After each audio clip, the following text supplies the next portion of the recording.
Ramzan special আপোনালোকৰ মাজলৈ এটা চুইট ডেজাৰ্ট লৈ আহিছোঁ ব্ৰেড ডেজাৰ্ট আৰু এইটো একদম ঝটপট বনাব পাৰে একদম সময় নালাগে আৰু খাবলৈ কিন্তু বহুত টেষ্টি হয় দেই যদি এনেকৈ ট্ৰাই কৰা নাই ট্ৰাই কৰি চাব পাৰে প্ৰথমতে ব্ৰেডৰ ছাইডখিনি কাটি লৈছোঁ আৰু এনেকৈ ব্ৰেড দুডোখৰ কৰি লৈছোঁ আপোনালোকে যেনেকুৱা ছাইজতো কাটিব ল'ব পাৰে আৰু আনফালে এয়া ফ্ৰেছ ক্ৰীম লৈছোঁ আৰু ভালকৈ ফেটি লৈছোঁ একদম ক্ৰীমি ফৰ্মত আৰু ফ্ৰেছ ক্ৰীমখিনি যদি ব্লেণ্ডাৰত ফেটি ল'ব পাৰে আৰু ভাল হয় আৰু এতিয়া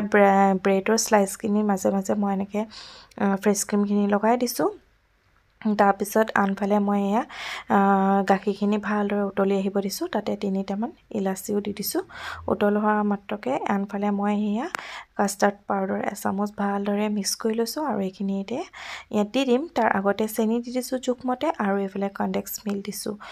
কনডেক্স মিল্কটো দিলে খাবলৈ কিন্তু বহুত টেষ্টি হয় সেইকাৰণে কনডেক্স মিল্কটো দিবই আৰু এইফালে এতিয়া মই কাষ্টাৰ্ডখিনি দি দিলোঁ আৰু ভালদৰে উতলি আহিব দিছোঁ একদম ডাঠো কৰিব নালাগে আৰু একদম পাতলো কৰিব নালাগে একদম ক্ৰীমি লেয়াৰ এটা কৰিলে হয় আৰু এইফালে অকণ মই ইয়াত কনডেক্স মিল্ক দি দিছোঁ এতিয়া ইয়াৰ ওপৰত মই এতিয়া কাষ্টাৰ্ড মিল্কখিনি দি দিছোঁ আৰু এয়া ফ্ৰেছ ক্ৰীমখিনি বাচি আছিল যোনখিনি সেইখিনিও ইয়াত দি দিছোঁ আৰু ইয়াত ড্ৰাই ফ্ৰুটছে গাৰ্নিচিং কৰি দিছোঁ